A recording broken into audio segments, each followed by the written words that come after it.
Hello दोस्तों, JP classes video में एक बार फिर से आप सभी का स्वागत है। आज हम क्लास 10 का एक मोस्ट इंपॉर्टेंट चैप्टर त्रिकोणमिति पढ़ेंगे। देखिए, त्रिकोणमिति पढ़ने से पहले ये जानते हैं कि त्रिकोणमिति का मतलब होता क्या है। देखिए, त्रिकोणमिति जो होता है तीन शब्द से मिलकर बना होता है, एक त्रिकोण और एक मिति। त्रिकोणमिति, त्रि का मतलब होता है तीन, कोण का मतलब होता है कोण और मिति का मतलब क्या होता है माप। मतलब तीन कोणों के माप को क्या कहते हैं? त्रिकोणमिति। ऐसी कौन सी आकृति जिसमें तीन कोण पाया जाता है? हम जानते हैं कि यानी होता है त्रिभुज में क्या होता है, तीन कोण पाए जाते हैं। यानी त्रिकोणमिति में हम लोग जब भी पढ़ते हैं हमेशा हम लोग जो है त्रिभुज के बारे में पढ़ते हैं और एक स्पेशल त्रिभुज के बारे में पढ़ते हैं। कोई स्पेशल त्रिभुज कौन सा त्रिभुज होता है? समकोण त्रिभुज। अब समकोण त्रिभुज क्या होता है? देखिए, समकोण त्रिभुज का मतलब होता है एक ऐसा त्रिभुज जिसका एक कोण क्या हो 90 अंश हो। ऐसा त्रिभुज जिसका एक कोण क्या हो 90 अंश हो, उसे क्या कहते हैं? समकोण त्रिभुज। यानी त्रिकोणमिति में हम लोग जब भी जो है अगर फिगर बनाना हो तो हमेशा एक समकोण त्रिभुज बनाएंगे। कैसा त्रिभुज बनाएंगे? समकोण त्रिभुज। अब ये जान गए कि त्रिकोणमिति में हम लोग जो है समकोण त्रिभुज के बारे में पढ़ते हैं। इतना बात समझ में आ गया। अब यहाँ पर देखिए कि ये समकोण त्रिभुज जो बना, यहाँ पर होता है ये मान लीजिए ए है, यहाँ मान लीजिए बी मान लीजिए, यहाँ पर सी मान लीजिए। यहाँ पर तीन लोग दिख रहे हैं, एक ये भुजा, एक ये भुजा और एक ये भुजा। तीन भुजा दिख रही है। अब इन तीन भुजाओं का अपना अपना कुछ नाम होता है। जैसे तीन या चार लोग आपके घर में हो या तीन चार लोग हैं, तीन चार लोगों का अपना अपना कुछ नाम हो, किसी का राम, किसी का मोहन, किसी का सोहन। तो उसी तरह इनका भी तीन लोग है, एक दो तीन लोग हैं, इन तीनों का अपना अपना नाम होगा। जो नीचे वाली जो भुजा होती है इसे कहा जाता है आधार। क्या कहते हैं बताइए? आधार। इसे क्या कहते हैं? आधार। आधार कहते क्यों है? इसलिए आधार इसलिए कहते हैं क्योंकि आधार का मतलब होता है कि जैसे हम कहें कि मान लीजिए घर है, ये घर है, इस घर का आधार क्या है? ये घर जो होता है किस पर टिका हुआ है? बताइए, नींव पर। यानी इस घर का आधार क्या होगा? नींव। आधार का मतलब होता है कोई चीज किस पर टिका हुआ है। जैसे ये त्रिभुज किस पर टिका हुआ है? इस भुजा पर, इस भुजा पर। यानी इस भुजा क्या रखा गया? आधार। समझ में? इसलिए इसका नाम क्या रखा गया? आधार। ये वाली जो भुजा होती है इसको कहा जाता है लंब। क्या कहते हैं बताइए? लंब। अब इसे लंब क्यों कहते हैं? इसे लंब क्यों कहते हैं? लंब का मतलब अगर कोई चीज है, अगर कोई चीज होता है 90 अंश के कोण पर एकदम सीधा खड़ा हो तो उसे हम लोग कहेंगे लंब। कोई जो डंडा है 90 अंश के कोण पर जमीन से एकदम सीधा पर खड़ा हो तो वो क्या कहलाएगा? आपका लंब। तो ये जो भुजा होती है 90 अंश के कोण पर एकदम सीधा खड़ा होता है, इसलिए इसका नाम क्या होता है? लंब। इतनी बात समझ में आ गया। तीसरा जो है इसे हम लोग कहते हैं कर्ण। इसे क्या कहते हैं? कर्ण कहते हैं। क्या कहते हैं? तीसरी भुजा क्या कहते हैं? कर्ण। इसे कर्ण क्यों कहते हैं? कर्ण इसे क्यों कहते हैं? हम लोग जानते हैं कि पांडवों के जो है कुल 5 भाई थे। पांचों भाई में से जो था सबसे बड़ा भाई कौन था? कौन था? कर्ण। कर्ण जो था इन पांचों जो 5 भाई थे उन पांचों भाइयों में सबसे बड़ा भाई था, सबसे बड़ा भाई था। इसलिए इसी तरह जो होता है इस त्रिभुज में भी होता है, यहाँ पर एक लोग आधार है, लंब है और क्या होती है? जो ये भुजा होती है, जो ये वाला भुजा होगी, ये भुजा इस भुजा और इस भुजा से बड़ी होगी। कर्ण का मतलब होता है बड़ा। आपके घर में 3 या 4 लोग हैं, 3 या 4 लोगों से जो भाई सबसे बड़ा होगा, 3-4 भाई है, जो भाई सबसे बड़ा होगा वो भाई कहलाता है कर्ण। कर्ण का मतलब है बड़ा। आपका आधार और लंब है। आधार और लंब में से जो है देखिए कौन भुजा सबसे बड़ा है, कौन भुजा सबसे बड़ा है। जो भुजा सबसे बड़ा होगा वो क्या कहलाएगा? आपका कर्ण। कर्ण का मतलब होता है बड़ा। मतलब होता है अगर ये 2 सेमी है 3 सेमी है तो कर्ण जब भी होगा 2 और 3 से बड़ा होगा। कर्ण हमेशा रहता है आधार और लंब से क्या होता है? बड़ा होता है। कर्ण मतलब बड़ा, इसलिए इसका नाम क्या रखा गया? कर्ण। कर्ण का मतलब समझा गया? कर्ण क्यों रखा है? कर्ण का मतलब बड़ा। जो भुजा सबसे बड़ा होगा वही क्या कहलाएगा? आपका कर्ण। इतनी बात समझा गया? आधार, लंब और कर्ण। अब देखिए इस नाम को जान गए। अब देखिए यहाँ पर 3 लोग हैं, आधार, लंब और कर्ण। ये 3 लोग हैं तो आपस में 3 रिलेशन बनाएंगे। अरे आपस में कोई ना कोई रिलेशन बनाएंगे, कोई ना कोई रिलेशन बनाएंगे। जैसे मान लीजिए पिताजी हैं और ये मान लीजिए पुत्र है, पिता और पुत्र है। पिताजी क्या कहेंगे? पिताजी और पुत्र के बीच में रिलेशन बनेगा। जैसे पिताजी कहेंगे कि ये मेरा पुत्र है, एक रिलेशन बनेगा। और पुत्र जो कहेंगे कि ये मेरे पिताजी हैं।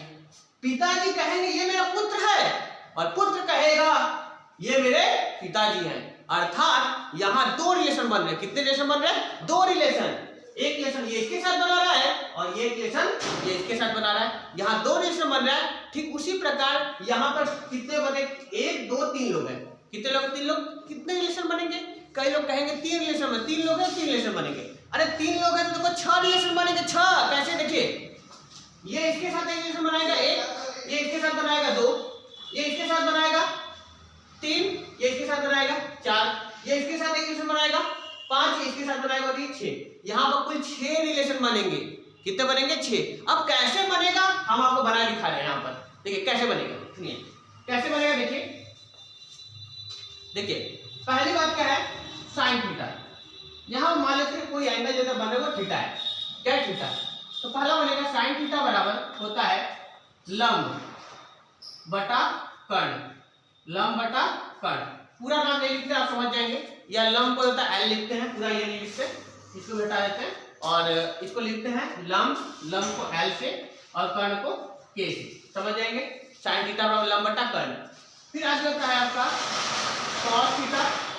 कॉस थीटा बराबर होता है आधार बटा कर्ण। क्या होता है, आधार बटा क्या हो जाएगा, कर्ण। फिर होता है आपका होता है टैन थीटा। जो टैन थीटा होता है, टैन थीटा बराबर होता है, टैन थीटा बराबर क्या होता है, टैन थीटा होता है लंब बटा आधार। क्या होता है, लंब बटा आधार, लंब बटा आधार, टैन थीटा और लंब बटा आधार। कॉट थीटा होता है आपका, कॉट थीटा होता है आधार बटा लंब। फिर इसके बाद आपको मिलेगा सेक थीटा। सेक थीटा होता है आपका कर्ण बटा, सेक थीटा क्या होता है, कर्ण बटा आपका आधार हो जाएगा। फिर अगला होगा आपका कॉसेक थीटा। क्या होगा, कॉसेक थीटा होगा आपका कर्ण बटा क्या हो जाएगा, ये लंब होगा, कर्ण बटा लंब। यहाँ पर देखिए ये इसके साथ एक रिलेशन बनेगा। देखिए मतलब देखिए यहाँ कहने का मतलब साइन थीटा और लंब बटा कर्ण है। साइन का उल्टा क्या है, कॉसेक थीटा। साइन थीटा उल्टा क्या होता है, कॉसेक थीटा। साइन थीटा और लंब बटा कर्ण, तो कॉसेक थीटा का इसका उल्टा। देखिए ये लंब बटा कर्ण है, क्या हो जाएगा, कर्ण बटा लंब है, अपोजिट है। साइन थीटा और लंब बटा कर्ण है तो कॉसेक थीटा क्या होगा, कर्ण बटा लंब, उसका अपोजिट है। यहाँ पर देखिए कॉस, कॉस का अपोजिट क्या है, सेक थीटा। यानी सेक कॉस थीटा होता है आधार बटा कर्ण, यहाँ पर सेक थीटा क्या होता है, कर्ण बटा आधार, अपोजिट है। कॉस का उल्टा क्या है, सेक है। आगे देखिए टैन है, टैन है, और टैन थीटा बराबर होता है लंब बटा आधार, लंब बटा आधार। और कॉट थीटा क्या होगा, आधार बटा लंब, उसका क्या हो जाएगा, अपोजिट। मतलब कहने का मतलब अगर आपको 3 याद है तो आप बाकी के 3 निकाल सकते हैं, निकाल सकते हैं ना। बहुत सही, बहुत तेज हो गया तुम लोग। यानी क्या, अगर साइन कॉस टैन का याद है तो इन तीनों का कॉट सेक और कॉसेक क्या कर देंगे, इसका अपोजिट कर देंगे। इतना हो गया। इसके बाद देखिए इनको देखकर देता है आप, देता है 6 फॉर्मूले और भरेंगे। देखिए अपोजिट के हिसाब से, जैसे साइन का उल्टा क्या था, कॉसेक थीटा, कॉस का उल्टा सेक थीटा और टैन का उल्टा कॉट थीटा। तो इसके अपोजिट के हिसाब से 6 फॉर्मूले और बनेंगे। देखिए कैसे हम जान गए। देखिए साइन का उल्टा क्या है, कॉसेक थीटा। तो आप लिख सकते हो कि साइन थीटा बराबर 1 में लिख सकते हो कॉसेक थीटा, हो जाएगा। कॉसेक यहाँ लिख देंगे कॉसेक थीटा। साइन का उल्टा क्या है, कॉसेक थीटा। अरे यहाँ साइन का उल्टा क्या है, कॉसेक थीटा। तो साइन थीटा बराबर लिख सकते हो 1 में कॉसेक थीटा, हो सकता है। और आगे देखिए इसके बाद होता है ये आगे है क्या है, देखिए कि cos थीटा में लिखना चाहे अगर, देखिए cos थीटा वाली cos का उल्टा क्या होती है, cos का उल्टा क्या, sec थीटा। यही देता है cos थीटा बराबर लिख सकते हो 1 में क्या लिख सकते हैं, sec थीटा। ये हो गया। इसके बाद देखिए ये जो tan थीटा है, tan किसका उल्टा होती है, cot थीटा। तो यानी देता हम लिख सकते हैं tan थीटा बराबर 1 में क्या लिख सकते हैं, देखिए cot थीटा, cot थीटा। आगे देखिए अब cot थीटा लिखे, cot का उल्टा tan है, cot का उल्टा tan है, तो लिख सकते हैं हम क्या लिख सकते हैं, cot थीटा बराबर 1 में क्या लिख सकते हैं, tan थीटा, हो जाएगा tan थीटा। और देखिए sec बटे sec का उल्टा क्या है, cos थीटा।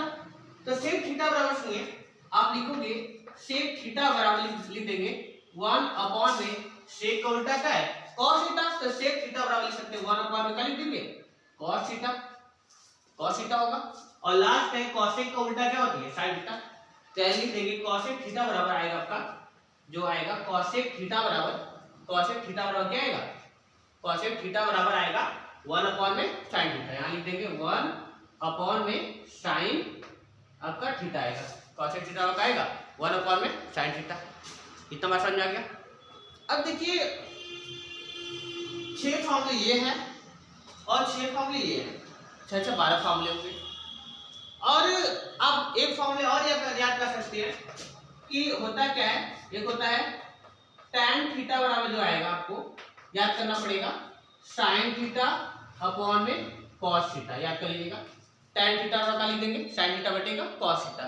और एक होता है आपका होता है कि cot थीटा, देखिए tan का cot जो है वो tan का उल्टा ही है, तो ये भी जो फॉर्मूला बना है इसको अपोजिट कर दीजिए, cos को ऊपर कर दीजिएगा, cos थीटा डिवाइड में क्या हो जाएगा बताइए, cos थीटा डिवाइड में क्या हो जाएगा बताइए, sin theta, cos theta divide में क्या होगा sin थीटा। मतलब देखिए tan थीटा बराबर होगा sin थीटा बटे cos थीटा, तो cos थीटा बराबर होगा का cos theta upon sin theta. समझ में? ये कुछ बेसिक कॉन्सेप्ट है त्रिकोणमिति के, समझ में? इतनी चीज आप होता है, चाहे तो स्क्रीनशॉट लेना है तो ले लीजिए, हमारे जा रहे हैं ले लीजिए, चलिए बहुत सही ले लिए। तो अब जो होता है नेक्स्ट जो होता है अगले जो होता है पार्ट में फिर जो होता है हम लोग त्रिकोणमिति का एक नई कॉन्सेप्ट और नई चीजों को लेकर आएंगे। आज के लिए बस इतना ही, फिर मिलेंगे एक नई वीडियो के साथ। धन्यवाद, बाय बाय, टाटा।